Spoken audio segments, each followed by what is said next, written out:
Puji Tuhan. Shalom. Shalom Alehi. Haleluya. Selamat berjumpa kembali. Ya. Ada yang 1 minggu belum ketemu, ada yang 3 minggu baru ketemu. Haleluya. Ya. Puji Tuhan. Sehat semua.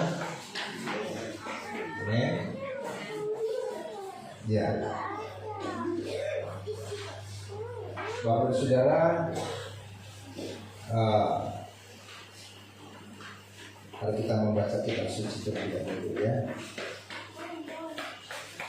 Kitab ini sudah sering saya sampaikan, tapi tidak mengapa harus saya selalu menyampaikan, karena pengingat buat kita.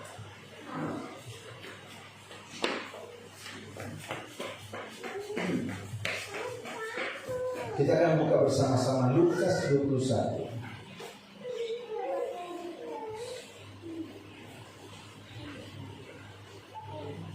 Lukas 21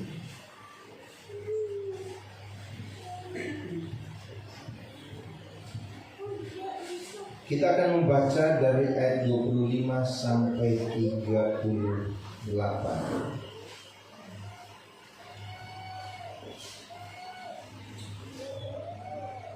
Karena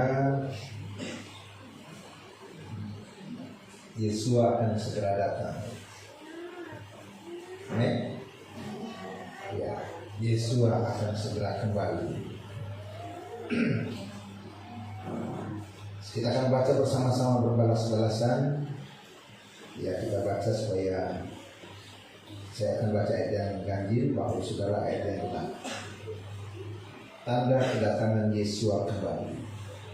Dan akan ada tanda-tanda pada matahari dan bulan dan bintang-bintang, dan di atas bumi kecemasan bangsa-bangsa dalam keputusasaan karena menderunya laut dan gelombang.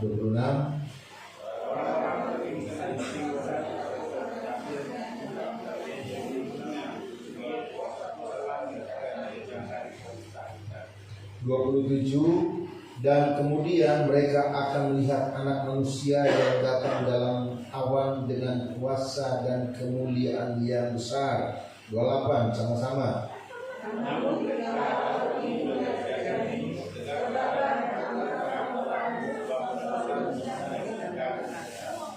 Dan dia mengatakan sebuah perumpamaan kepada mereka. Perhatikanlah perumpamaan, perhatikanlah pohon ara dan semua pohon. 30.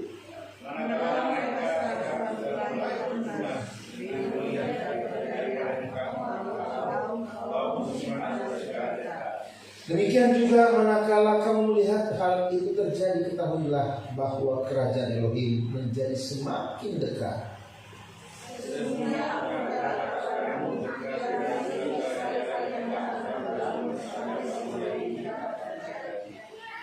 Langit dan bumi akan berlalu, tetapi perkataanku sekali-kali tidak akan berlalu. 34.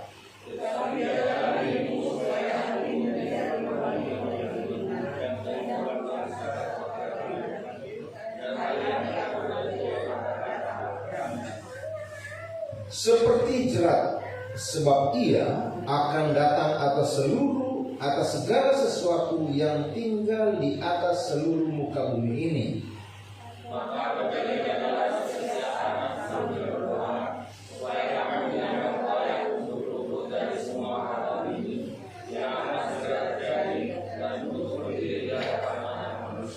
Dan dia berkata di dalam bait suci untuk mengajar pada siang hari dan pada malam harinya, sambil keluar dia bermalam di bukit yang disebut Bukit Zaitun.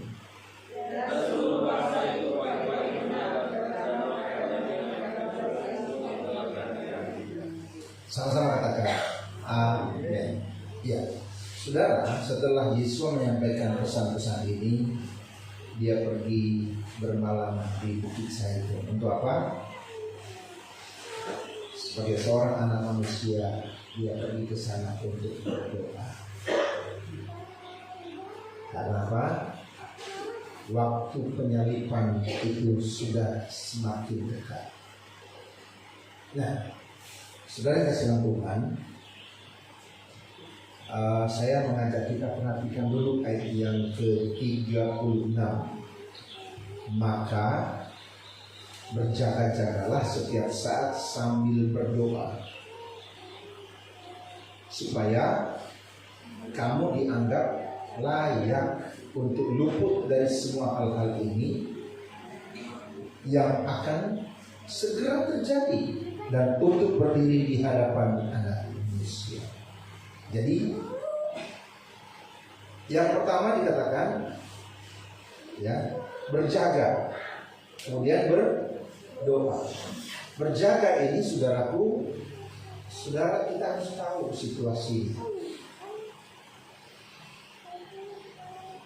Itu yang disebut dengan berjaga. Kita harus tahu keadaan. Kita nggak boleh nggak tahu keadaan yang sedang terjadi hari-hari ini. Kita harus tahu. Itu namanya berjaga. Istilahnya kalau kita jalan di jalan raya, berjaga. Harus tahu ada mobil dari belakang atau dari depan. Ya, itu namanya berjaga-jaga. Yang biasa kita pesan sama orang kalau jalan, hati-hati ya di jalan, ya kan? Sering kita dengar ucapan itu, hati-hati ya. Maksudnya berjaga-jaga di jalan. Hati-hati, harus tahu situasinya di jalan. Kalau jalannya padat, janganlah langsung diterobos, ya kan? Lihat jalannya, lihat. Nah, itu. Jadi, dan berdoa. Orang yang berdoa, orang yang suka berlutut untuk berdoa adalah orang yang dapat berdiri di hadapan hadirat Tuhan. Saya berharap doa rantainya jalan. Ya, kalau perlu adakan puasa. Kalau perlu adakan puasa. Ya, jadi berjaga dan berdoa. Ini dua syarat. Berjaga dan berdoa, ya, dikatakan apa? Supaya yang pertama kamu dianggap layak. Jadi bicara layak ini sudah layak untuk luput. Layak untuk luput. Layak untuk luput dari bencana. Hari ini sudah kita digemparkan dengan kebakaran yang sangat besar. Satu kota, ya, puluhan ribu rumah, rumah-rumah artis, rumah-rumah orang kaya yang baru saja menghina Tuhan. Saudara, saya bagikan itu di aku.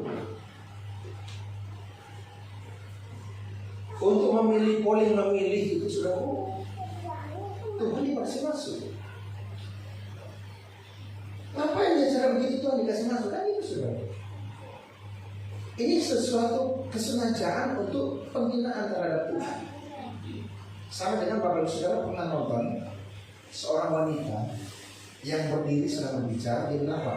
Dia ada satu itu katanya bukan karena yang jelas bukan karena darah Yesus, yang jelas bukan karena darah Yesus, darah Yesus. Apa saudara yang terjadi? Lagi ngomong, orang kan ketawa-ketawa, langsung tiba-tiba semua yang dia masih berusaha berbicara, tapi langsung jatuh, ternyata langsung mati. Jadi bagi orang-orang yang pernah tahu dan mengenal Tuhan, itu fatal, saudara. Bagi orang-orang yang belum pernah mengenal Tuhan, mereka melakukan penghinaan, kenapa Tuhan biarkan? Tuhan masih berikan kesempatan buat mereka. Kalau hati kita sih maunya cepat-cepat aja Tuhan gantung. Kita melihat dia melayang-layang di darat, telepon sana sini, itu sudah. Tapi cara Tuhan lain, sudah. Ingat seperti Rasul Paulus. Rasul Paulus dia adalah seorang penganiaya. Dia orang yang ganas. Ya, dia bukan hanya menghina Tuhan, Dia tarik setiap orang yang di dalam rumah, dia tarik, dia seret saudara. Mau anak-anak, mau orang tua, dia seret semua. Kalau cuma sekedar menghina, ya, dia bukan cuma sekedar menghina Saulus yang kemudian jadi Paulus.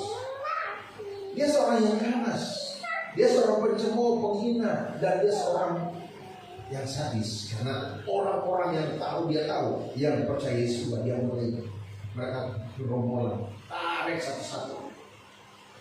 Nah, di bangsa ini banyak sekali penghina-penghina. Tapi ada salah satu orang si penghina sangat luar biasa, ya. Kalau salah namanya itu matinya itu sangat mengerikan. Mati tidak hidup, dan itu terjadi bertahun-tahun.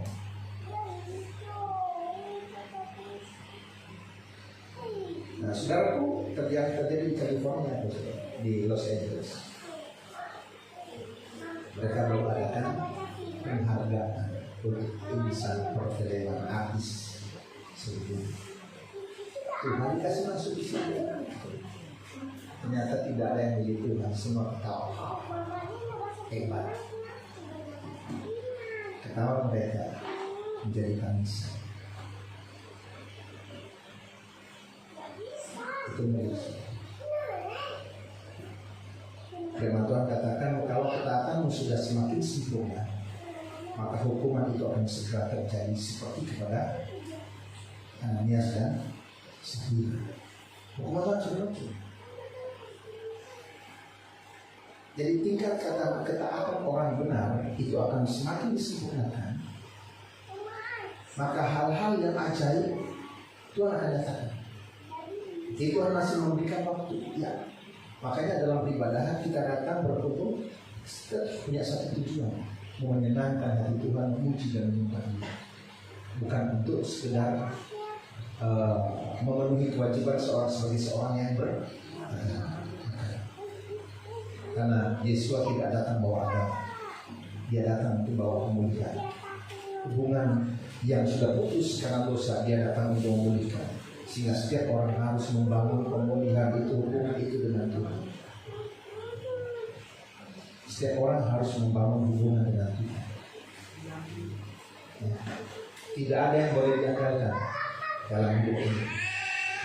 Ya. Suami tak boleh gagalkan istri, mama aja yang berdoa ya. Yang ada nanti kalau pas sana kan gitu, pas masuk karena cerita sudah. Jadi mau apa semua istri, ayo dia cuma ngantar. Kedua pas mungkin ada yang hadir. Pas masuk di surga, sama-sama. Kamu apa? Kamu di luar sana. Tidak ada perwakilan, nggak ada. Ya. Kalau di tempat lain kan perwakilan uang, ya. Kalau nggak ibadah, uang aja dipikirnya kolektor. Yang penting kolektor masuk. Bukan itu sudah. Memang Tuhan nggak bisa makan, ya. Kalau kolektor tidak dikasih. Tapi hubungan itu, ya hubungan yang Tuhan cari, hubungan yang Tuhan minta. Nah pada hari ini sudah terjadi. Kalau kita lihat itu Los Angeles itu, ya Hollywood, pusat perfilman dunia, pusat hiburan yang segala macam itu muncul di sana. Saya bisa begitu melihat, ya saya bilang Tuhan punya rencana. Tuhan punya rencana yang pertama buat umat Tuhan, mengingatkan tidak ada yang tersembunyi. Amin saudara. Sehingga saudara kita sebagai orang percaya bagaimana sekarang mempersiapkan diri untuk luput dari semua yang terjadi. Kenapa bilang? Jadi berdoa dan berjaga supaya kamu dianggap layak. Dianggap layak untuk luput dari semua yang terjadi. Semua kita nggak bisa tolak saudara kalau itu terjadi. Nggak bisa ditengking saudara. Kita tengking itu sia-sia, buang tenaga, buang energi. Ya toh? Supaya tidak terjadi. Enggak, itu terjadi. Yang kita minta adalah supaya kita terlindungi, supaya kita terjaga. dan semua hal yang akan terjadi. Ya, termasuk saudaraku yang lalu sudah diingatkan akan ada pandemi lagi. Saya cuma berdoa saudaraku, ya, Bapak, ya kan bisa ke Israel dulu lah. Soalnya kalau sudah lockdown ini gak jadi bisa.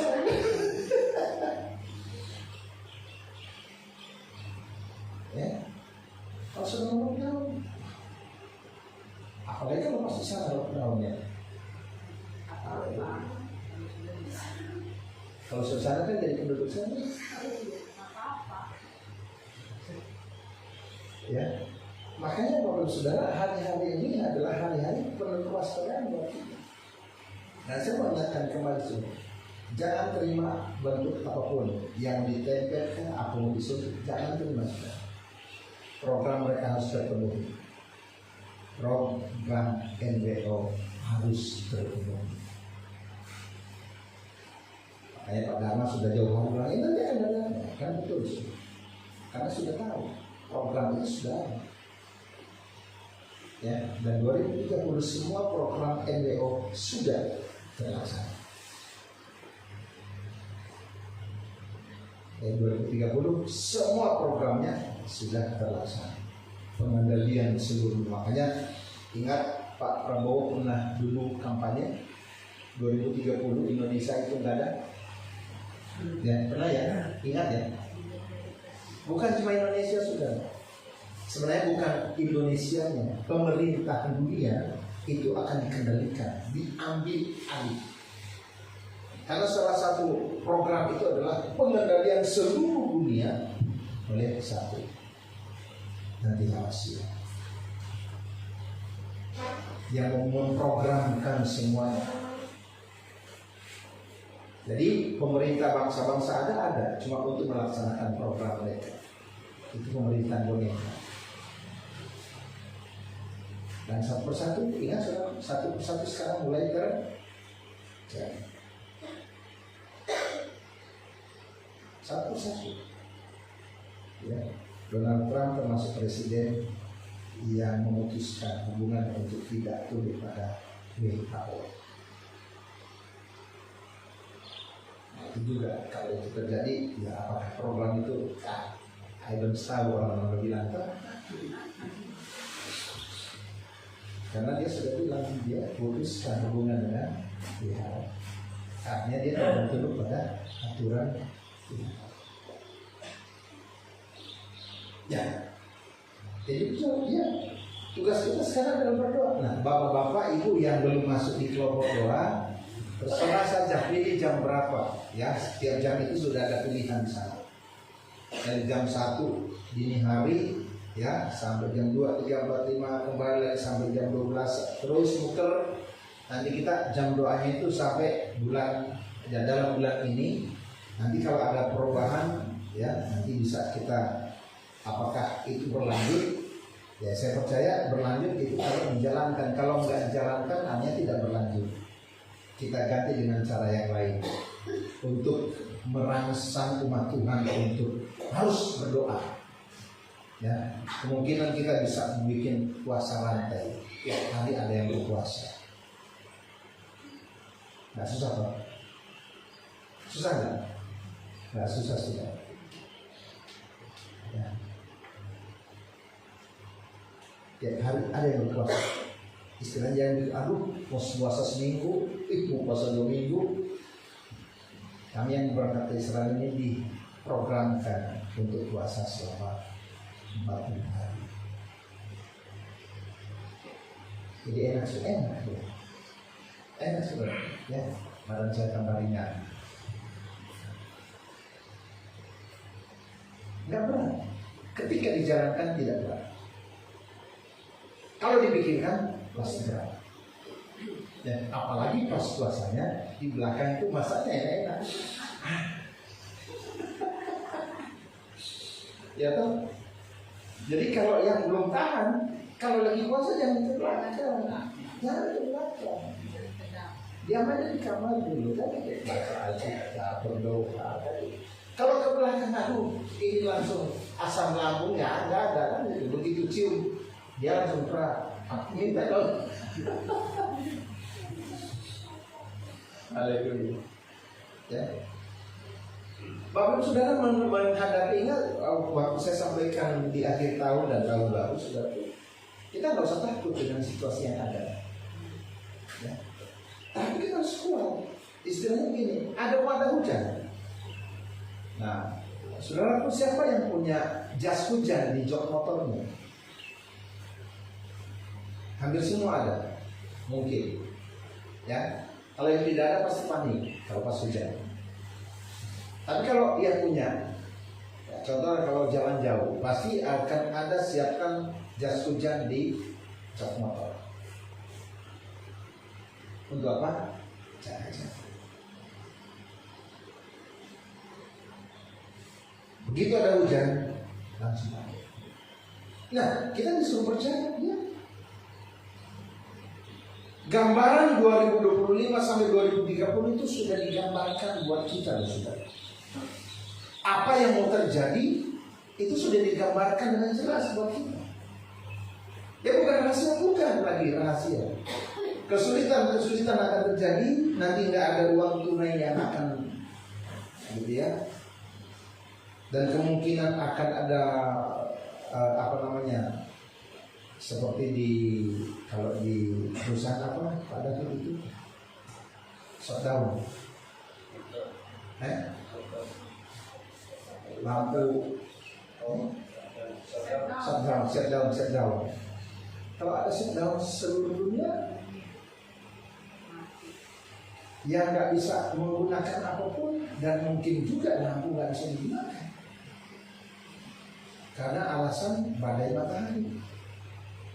Ini juga kita harus waspada. Artinya begini, ini kita harus tahu akan hal ini ketika hal-hal itu terjadi bagi kita bukan hal yang mengejutkan, bukanlah menakutkan, karena memang kita akan diperhadapkan dengan semua ini.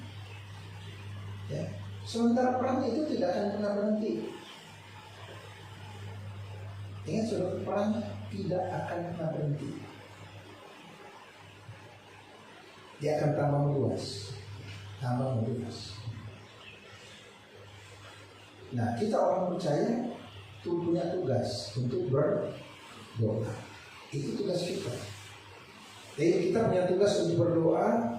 Ini bukan untuk menakut-nakuti, saudara. Bagi orang yang percaya dan berharap kepada Tuhan, berita begini bukan untuk menakut-nakuti. Amin.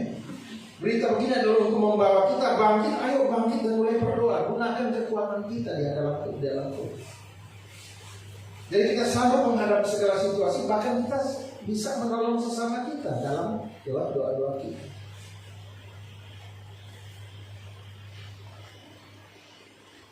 Ya, semua akan terjadi, saudara. Termasuk ancaman megatrust, apa itu gempa bumi, megatrust.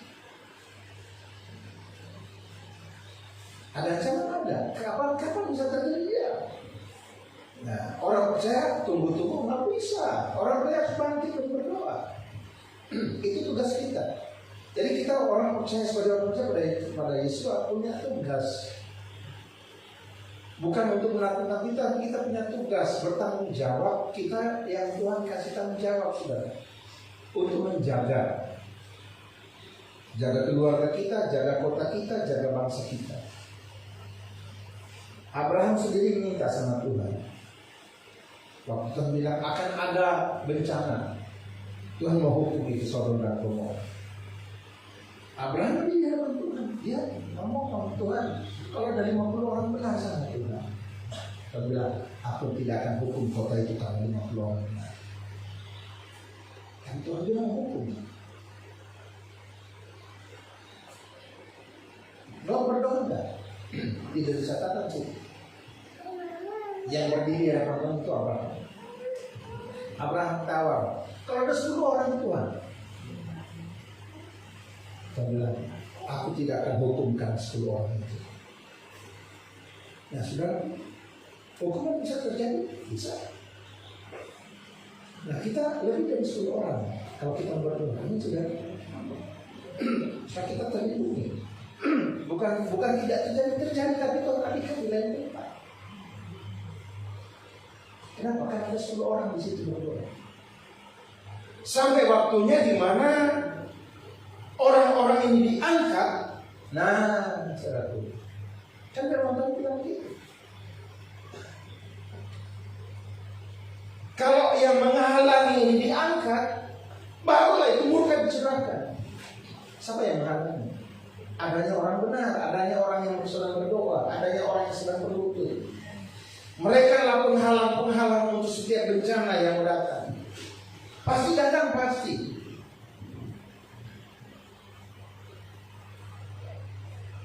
Tuhan bilang, ini masih ada di sana orang benar, jangan dulu, lemparkan di sana dulu. Di sana tidak ada berdoa, di sana yang duluan benar.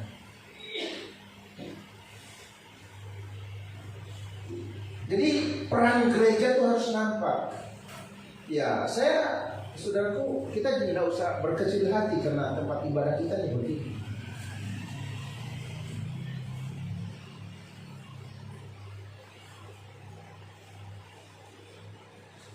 Dan malam saya hadir undangan. Wow, indah sekali. Saya bilang, Tuhan, gereja itu kecil loh Tuhan. Tuhan ingatkan lagi sih, apa yang dibanggakan manusia itu.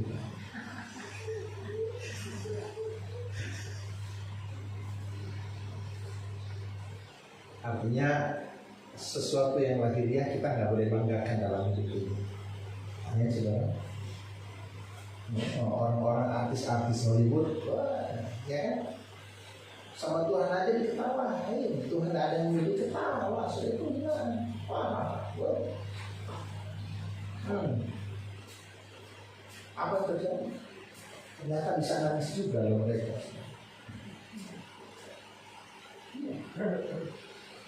Karena tidak ada tembang pilih, ada gereja yang selamat, yang tidak kena api. Yang lain tak tahu. Sesuatu yang bakar sapi.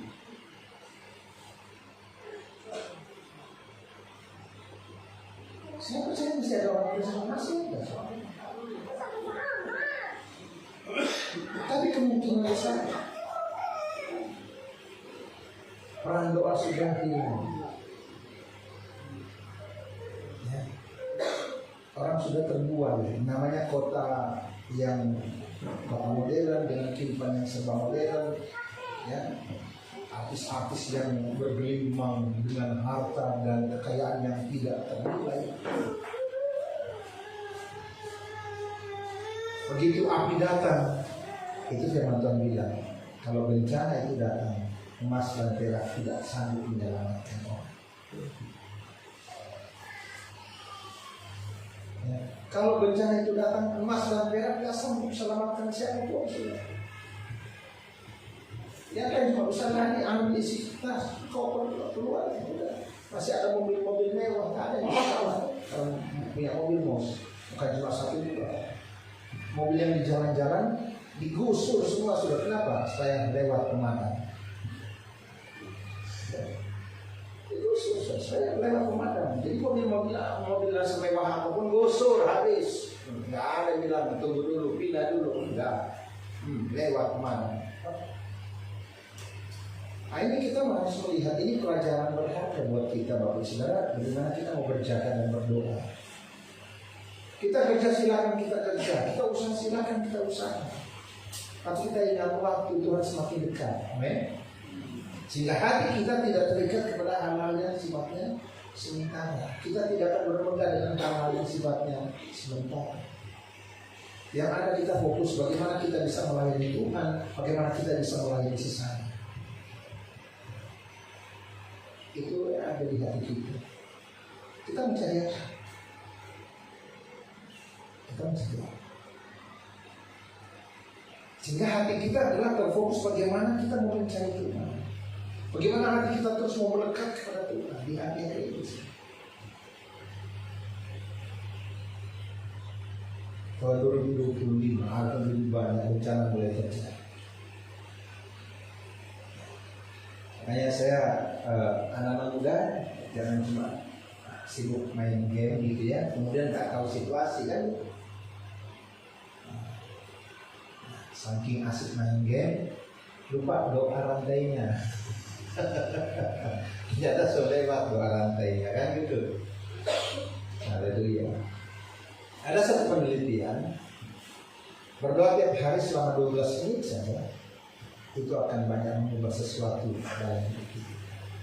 Tak satu jam, 12 menit saja. Pikiran kita, hati kita akan banyak diubah.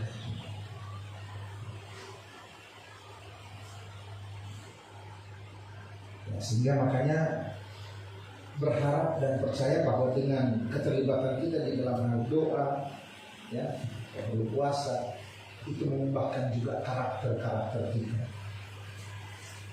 Amin, saudara. Karakter-karakter kita harus diubah. Berjaga dan berdoa supaya kamu dianggap layak untuk luput dari semua yang terjadi. Ya, kita kembali. Jadi semua akan terjadi ya. Berdoa dan berjaga supaya kamu dianggap layak untuk luput. Pertanyaannya, layak apa enggak kita? Kan itu saudara. Jawabannya itu kita sendiri yang tahu.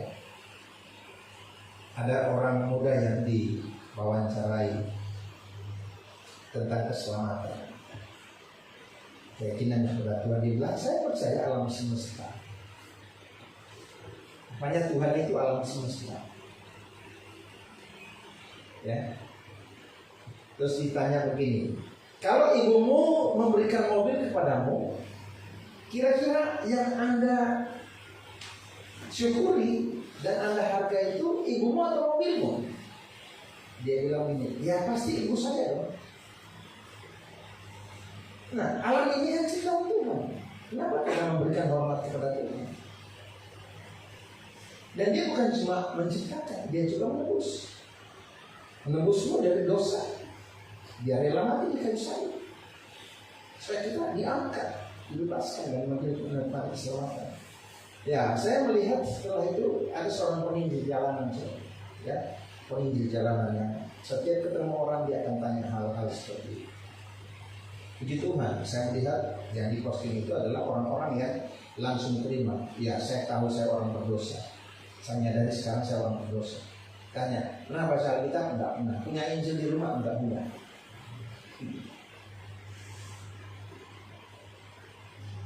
Bagi mereka yang penting berbuat baik pada sesama, alam semesta akan merespon juga dengan baik. Ditanya, apa Anda tahu? Apa Anda pencuri? Pernah mencuri? Pernah.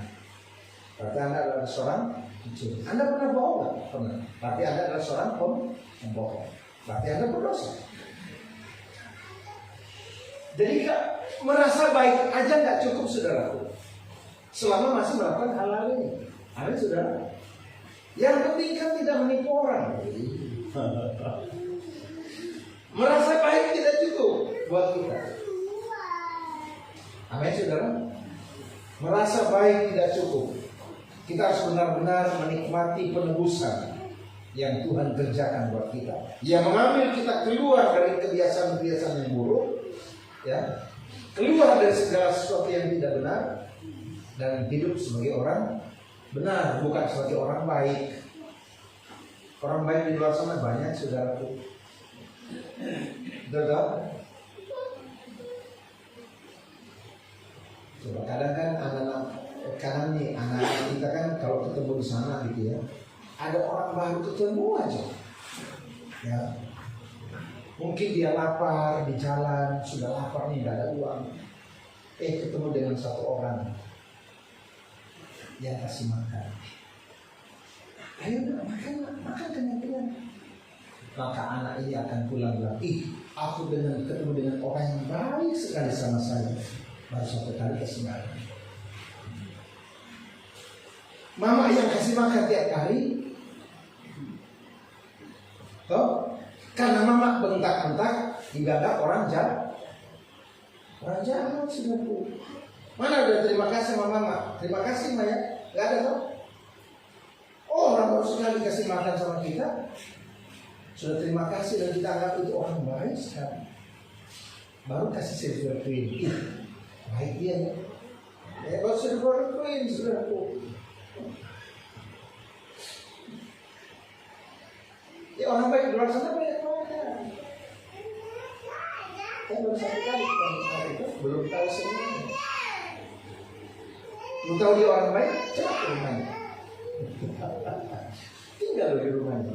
1 hari masih boleh, 2 hari, 3 hari. Selesai. Apalagi kalau malas-malas. Ya. Nah, Bapak Ibu Saudara, kita kembali ya, berjaga dan berdoa supaya kamu dapat luput dari semua hal yang terjadi. Apa itu saudaraku? Ya, ayat 35 dikatakan begini ya.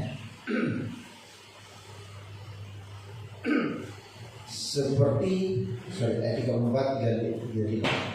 Tapi jagalah dirimu supaya hatimu tidak dibebani oleh kebingungan dan kemabukan serta kekhawatiran hidup. Dan hari yang tak terduga itu akan datang kepada ingat, hari yang tidak terduga akan datang kepadamu seperti jerat, sebab ia akan datang ke atas segala sesuatu yang tinggal di atas seluruh muka bumi ini. Hari itu, ya, hari itu adalah hari yang dikatakan hari malapetaka. Hari itu adalah hari yang disebut hari kesusahan. Hari itu adalah hari kelam kabut. Hari itu yang disebut dengan hari gelap gulita. Hari itu adalah hari yang disebut dengan bencana, hari bencana. Tapi hari itu juga disebut dengan hari Tuhan.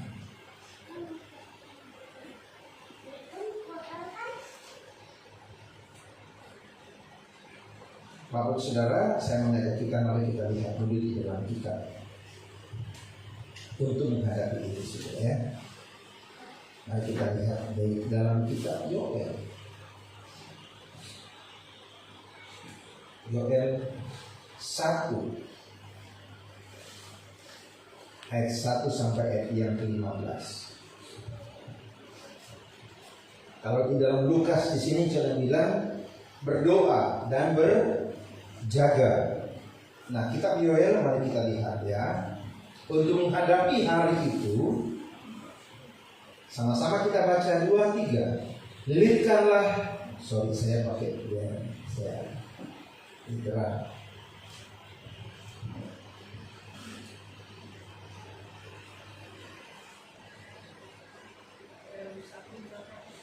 Yoel 1 ayat 13. 2-3. Bersiaplah dan merataplah, hai para imam, mengeranglah, hai para pelayan mezbah.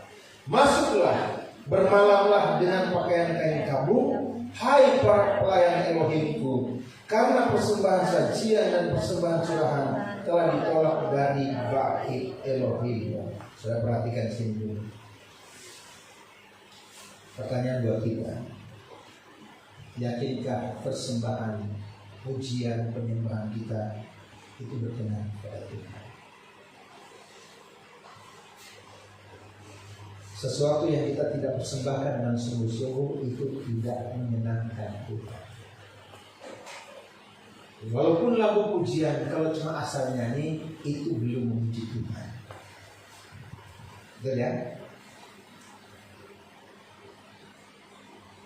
Walaupun lagu pujian, kalau cuma sekedar nyanyi, asal nyanyi, kayak orang mabuk, saudaraku. Saya ingat orang mabuk di kampungku, kalau sudah mabuk, ya pulang dari kebun, lagunya apa? Ini kau sangka Tuhan. Atau lagi duduk remi, saudara. Siapa yang suka remi di sini?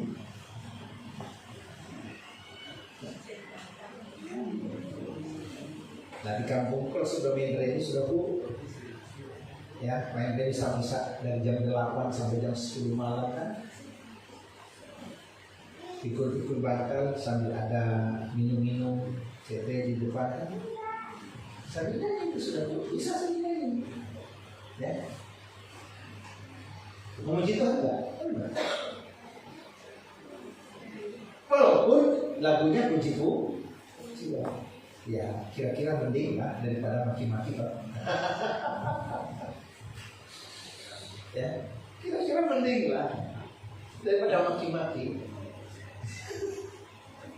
Tapi dengan mabuk, ya sambil muji Tuhan, sebenarnya itu sebuah penghinaan, saudara.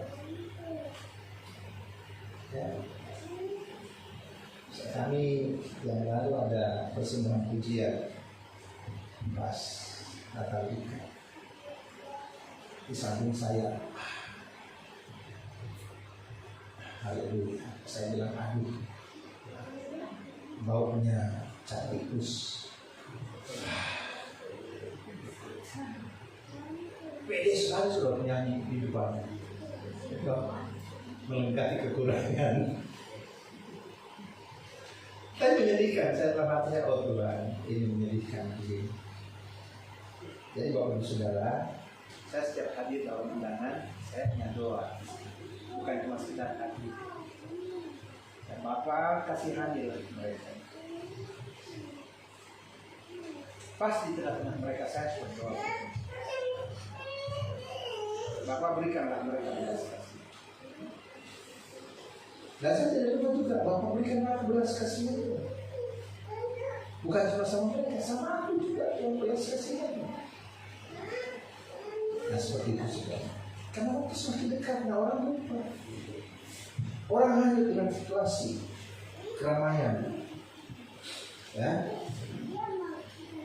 Ayat 14 kita baca lagi sekarang. Di ayat 1 ayat 14 2, 3. Kuduskanlah puasa, maklumkanlah suatu pertemuan yang hikmat, kumpulkanlah semua tua-tua penduduk negeri ke dalam bait Yahweh Elohimmu, dan berserulah pada Yahweh. Ayat 15. Aduh, pada hari itu, sebab hari Yahweh telah dekat. Ia akan datang memberikan suatu penghancuran dari Yang Maha Kuasa. Jadi ini yang membuat orang percaya itu harus siap, sudah.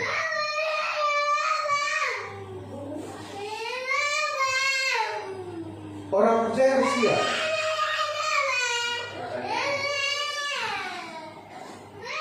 Kita tidak boleh berpangku tangan, saudara.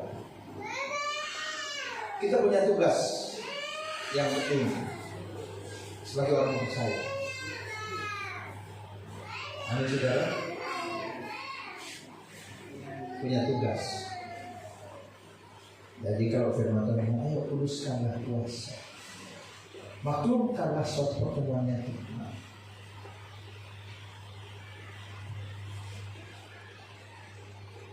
Anak muda program doa malamnya harus jalan. Mulai kapan? Mulai kapan itu doa malam? Jadi anak muda punya program untuk doa malam. Bikin doa semalam karena yang sekolah dan kerja kan, ya doa malamnya. Saya berharap itu jalan, karena baru sebulan sekali ya. Sebulan sekali. Nah, tinggal saya lemparkan ini ke mama-mama sama papa-papa. Iya sudah. Kenapa? Supaya kita siap semua. Siap kita adalah begitu sesuatu hal yang mengerikan datang, kita tahu, kita bisa berdiri. Karena layak di sini, kalau dalam Lukas itu bukan cuma layak terhindar, yang kedua layak dapat berdiri di hadapan Tuhan. Jadi layak terhindar dari semua malapetaka, yang kedua layak berdiri di hadapan Tuhan. Dan itu harus kita minta. Saya selalu minta, Bapak layakkan saya bisa berdiri di hadapan. Artinya saya tidak merasa bahwa saya lebih baik dari yang lain. Saya tidak merasa bahwa saya sudah layak. Dan saya akan terus minta, layakkan saya. Layakkan untuk dapat berdiri di hadapan hadirat yang kudus. Karena hanya Tuhan yang tahu kan kualitas iman kita, kan Tuhan yang tahu kan. Nggak seorang pun yang tahu. Tingkat kesempurnaan kita pun ya hanya Tuhan yang tahu tingkat kesempurnaan kita.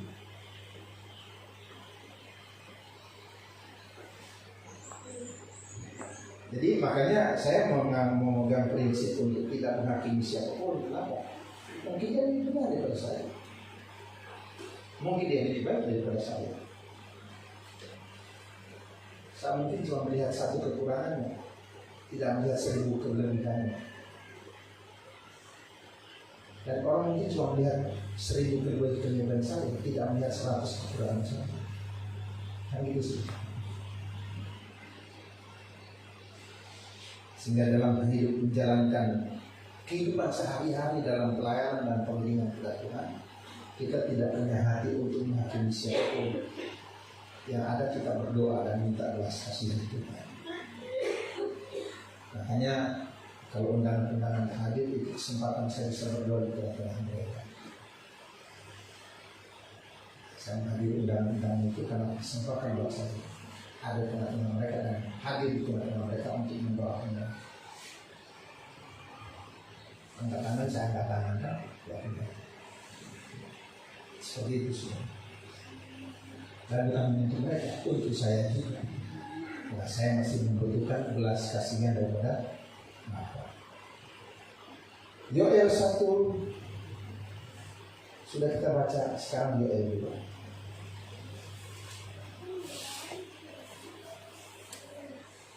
Dari ayat 1 sama-sama kita baca. Ya, ini kita yang selalu dengar sangkakala ya. Setiap ibadah kita dengar sangkakala. Ya, ayat 1 sama-sama dibaca 2-3. Tiuplah sangkakala di Sion dan kumandangkanlah tanda peringatan di atas gunung kudusku. Biarlah gemetar seluruh penduduk negeri, karena sedang datang hari Yahweh, sebab ia sudah dekat. Saudara, ini nubuatan masih sebelum Yesus lahir. Ini suatu nubuatan sudah ada, ya, sudah melewati 2000 tahun. Dan saya percaya hal ini bukan lagi sudah dekat, sudah di depan mata kita. Ayat 2 kita baca sama-sama, 2-3. Suatu hari gelap kegelapan, suatu hari kesuraman, awan-awan dan kegelapan bagaikan suasana fajar pagi yang menyebar di gunung-gunung.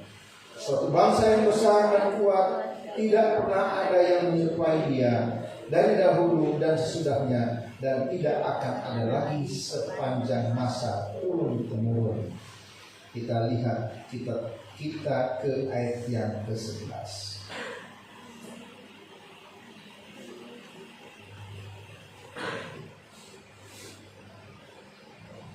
Ayat 11, 2, 3. Dan Yahweh mengumandangkan suaranya di hadapan pasukannya, karena perkemahannya sangat banyak, sebab yang melakukan firman-Nya itu kuat, sebab dahsyat dan sangat menakutkan hari Yahweh itu, dan siapakah yang dapat menahannya? Sama dapat. Saudara, kalau kita baca ayat yang ke-10 dan ke atas itu adalah pasukan Tuhan, pasukannya Bapak Yahweh. Mereka bukan orang lemah.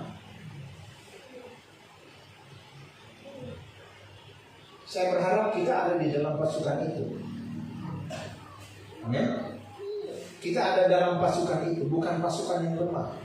Mungkin lemah secara tubuh, tapi dia tidak lemah secara roh. Bukan orang-orang yang sedang ketakutan. Nanti pandemi lagi gimana ya, gimana? Enggak apa-apa, kita nggak usah takut. Ayo saudara, mau pandemi lagi nggak usah takut. Sebagai pasukan Tuhan, saya mengajak kita, mari kita baca perlahan-lahan. Ya, ini pasukan yang kuat. Kita baca dari yang ketiga. 1, 2, 3. Di hadapannya api telah melahap, dan di belakangnya berkobar nyala api. Negeri yang seperti Taman Eden yang di hadapan dan di belakangnya padang gurun yang tandus, bahkan juga bagi mereka bukanlah tempat perhatian. Penampilannya bagaikan kuda, dan seperti kuda-kuda perang kelihatannya. Demikianlah mereka berlari. Mereka melangkah seperti detik, kereta perang di puncak-puncak gunung, seperti bunyi kobaran api yang melahap jerami, seperti suatu bangsa yang kuat yang disiapkan untuk pertempuran. Di hadapan mereka bangsa-bangsa menderita, semua wajah bertambah pucat. Mereka akan berjuang seperti para pahlawan. Mereka akan memanjat tembok seperti prajurit-prajurit perang, dan mereka masing-masing berjalan pada jalannya, dan mereka tidak akan mengubah jalur mereka. Masing-masing orang tidak akan saling mendesak sesamanya.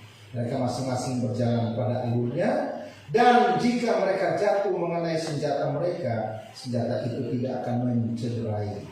Terhadap kota, mereka akan menyerang. Terhadap tembok-tembok, mereka akan berjuang. Terhadap rumah-rumah, mereka akan memanjat. Mereka akan masuk melalui jendela seperti pencuri. Di hadapan mereka bumi berguncang, langit bergetar, matahari dan bulan menjadi gelap, dan bintang-bintang telah menarik cahayanya.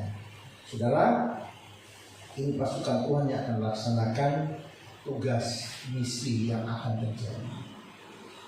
Bagi kita sebagai pasukan Tuhan adalah bagaimana kita pasukan Tuhan untuk mendoakan bangsa-bangsa.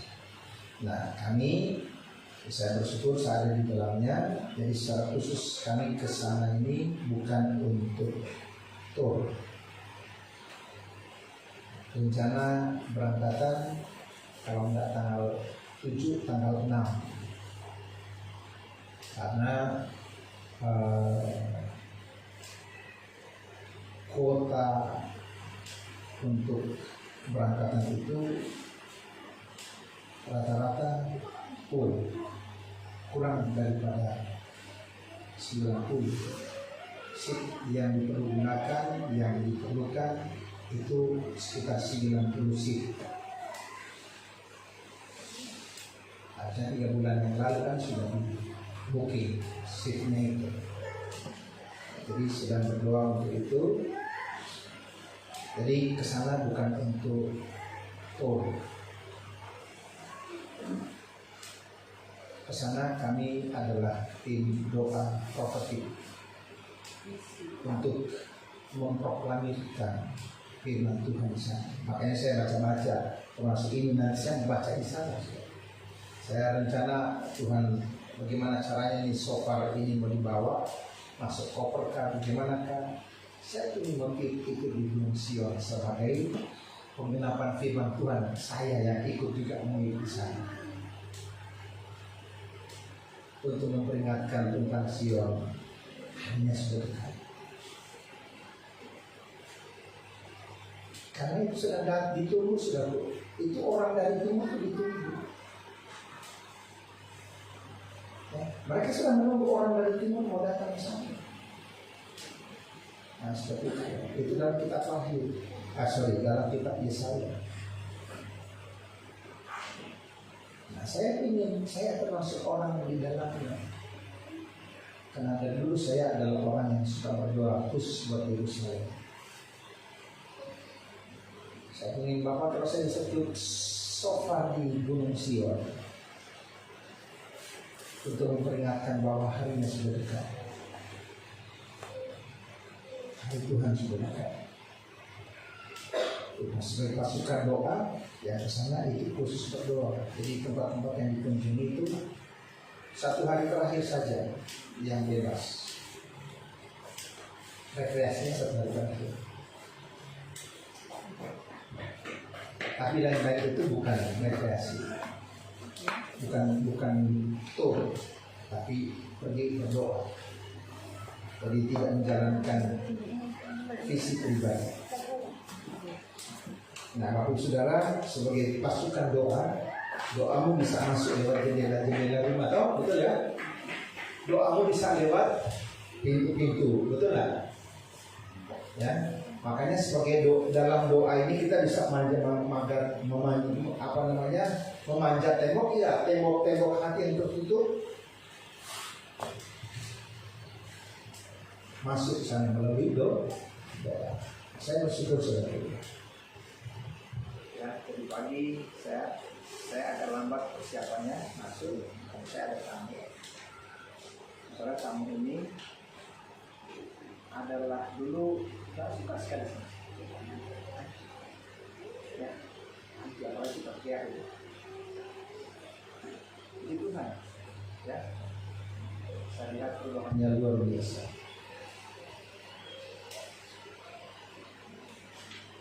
Belum kita kasih surat tentang keberadaan DPR, ini surat ini coret gini ditulis lagi, kami tidak ada hubungan dengan kalian. Hanya kalau tidak terima surat kan sudah buang saja, tapi ini dicoret dikali baru dikembalikan. Surat kepada pemberitahuan tentang keberadaan. Nah, tadi semua suasananya lain. Haleluya. Dan itu salah satu cara doa sanggup memanjat pagar tembok dan pintu gerbang yang sudah terkunci. Jadi banyak pagar-pagar tembok yang terkunci, gerbang-gerbang yang terkunci. Ayo kita doa melalui doa-doa kita. Dobrak semua. Makanya ayo pasukan doa siap. Pasukan doa. Siap. Pasukan doa. Siap. Ya. Tanggung jawab. Enggak sanggup 1 jam, 10 menit lah. Tiap hari, namanya saudaraku, ada doa. Ya. Ingat orang yang tidak pernah berlutut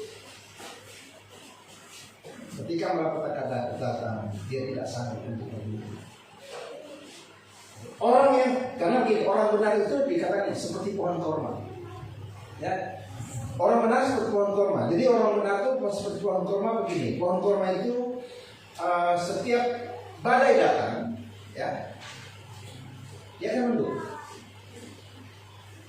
Pohon korma setiap mau ditanam, itu biji korma itu harus ditumpuk dengan batu di atasnya. Pohon korma itu hidup kalau batu itu tergeser. Nah, ketika dia sudah bertumbuh di padang, ada angin badai datang, dia akan mundur. Badai pergi, dia akan berdiri kembali. Nah, makanya firman katakan orang benar itu seperti pohon kurma. Kenapa? Kalau beban itu ada di atas hidupmu, kalau kau hidup, maka beban itu akan terlempar sendiri. Dan jangan takut dengan beban kehidupan. Kenapa? Karena pohon korma harus ditanggung beban di atas untuk membuat akarnya semakin kuat. Itu maksudnya. Jadi pohon korma kalau ditumpuk, jadi akarnya duluan ke sana kemari, masuk berakar kemana-mana dulu. Saya ingat di depan rumah kakak saya di kampung, depannya sepupu saya, mereka berhadapan. Ada pohon kurma, itu tumbuh di timbunan pasir. Timbunan pasir. Kenapa? Itu kurma itu ditimbun pasir. Saya tanya gitu kan. Mereka bilang gini, oh enggak ditimbun, itu memang ada di situ pasirnya. Tinggi sudah. Ya, kalau biji lain itu pasti mati. Karena dia timbunnya tinggi.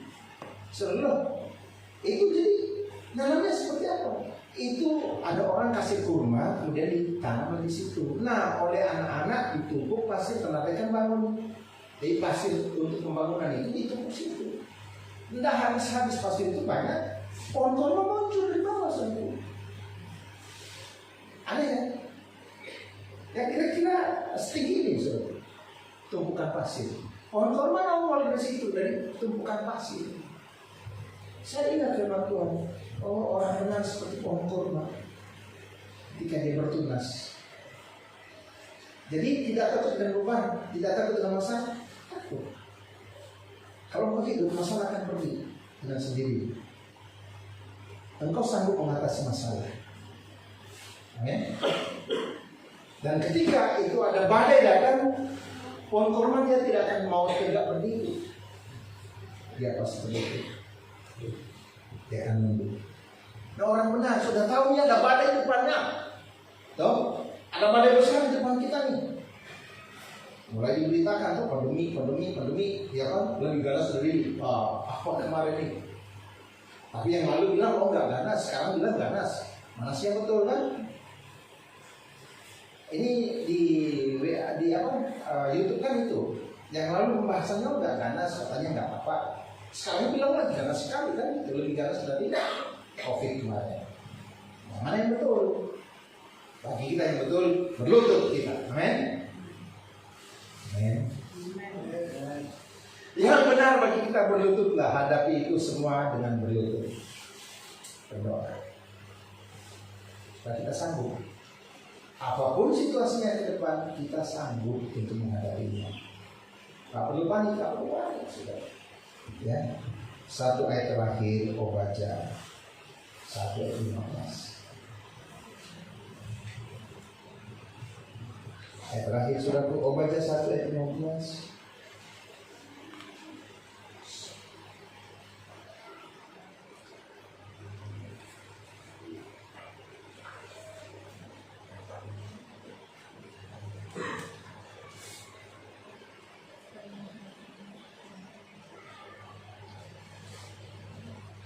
Sama-sama kita baca pasal 1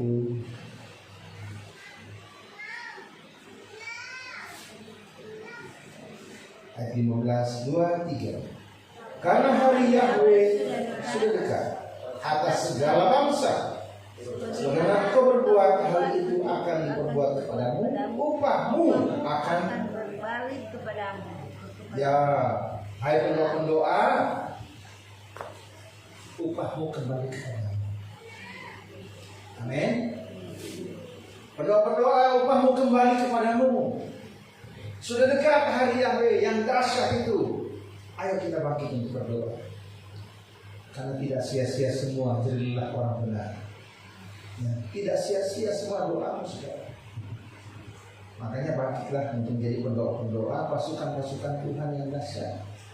Bukan orang-orang yang menjadi lemah, yang mudah hancur, yang mudah tersinggung, yang mudah apa lagi? Saya percaya nggak ada di antara kita seperti itu ya. Haleluya, kita semua jadi kuat di dalam Tuhan. Karena hari-hari ini adalah hari-hari persiapan buat kita. Ingat, hari Yahweh sudah dekat atas segala bangsa.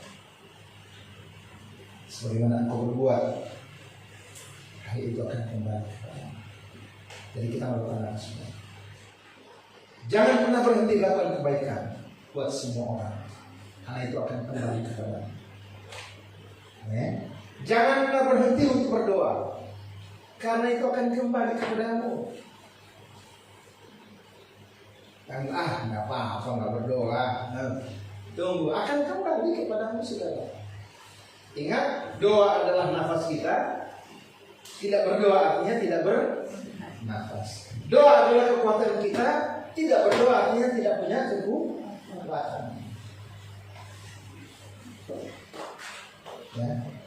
Makanya ayo bangkitkan doamu, ya. Kuatkan pasukanmu. Amin. Doa nanti yang sudah dibentuk, setiap orang yang belum masuk mungkin dari itu daftar catatan doa. Mungkin lebih bisa kembali. Pokok-pokok doa. Ya. Selain itu ada doa-doa. Kalau ada pokok doa itu, ada doa-doa yang Tuhan tadi hati kita, sampaikanlah doa itu. Jadi ada pokok-pokok doa itu bagus dibagi kalau ada. Ya, puji Tuhan. Kalau mungkin sudah tahu pokok doanya. Tapi paling bagus kalau ada terarah dari sepakat kita mendoakan sesuatu yang di luar lagi hal-hal yang Tuhan tahu di hati kita. Ya, mari berkat kita semua. Pasukan doa. Siap. Pasukan doa. Haleluya. Mari kita menyembah Tuhan. Dia Bapa yang baik. Haleluya.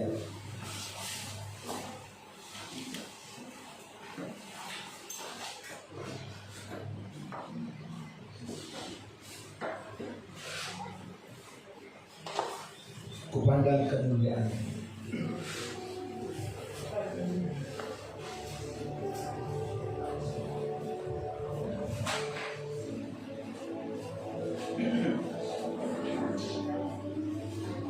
Haleluya. Kita angkat hati kita pada Tuhan. Dia Tuhan yang besar yang kita percayai. Dia Tuhan yang besar, yang hebat, yang kita imani. Dia Tuhan yang besar, dahsyat, yang kita sembah, kita puji. Kita muliakan namanya. Haleluya. Terima kasih Bapa. Kemuliaan bagimu. Haleluya. Ku pandang kemuliaan-Mu, Imam besar Kaulah pemilik hidup, Yesus manusia.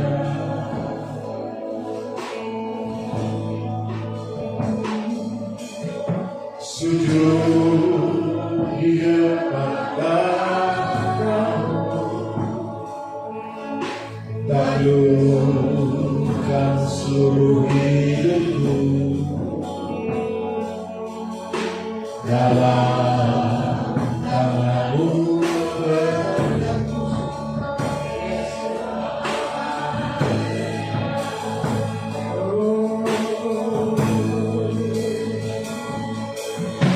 Tiada satu pun yang luput dari karya kasih-Mu yang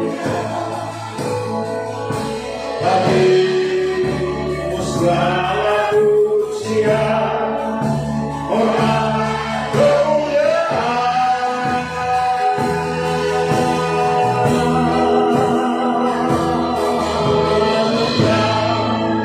Tuhanku tinggikan yang baginda, Yesus rahasia, Raja mulia dan luhur, berkorban bagiku. Selamatkan jiwamu.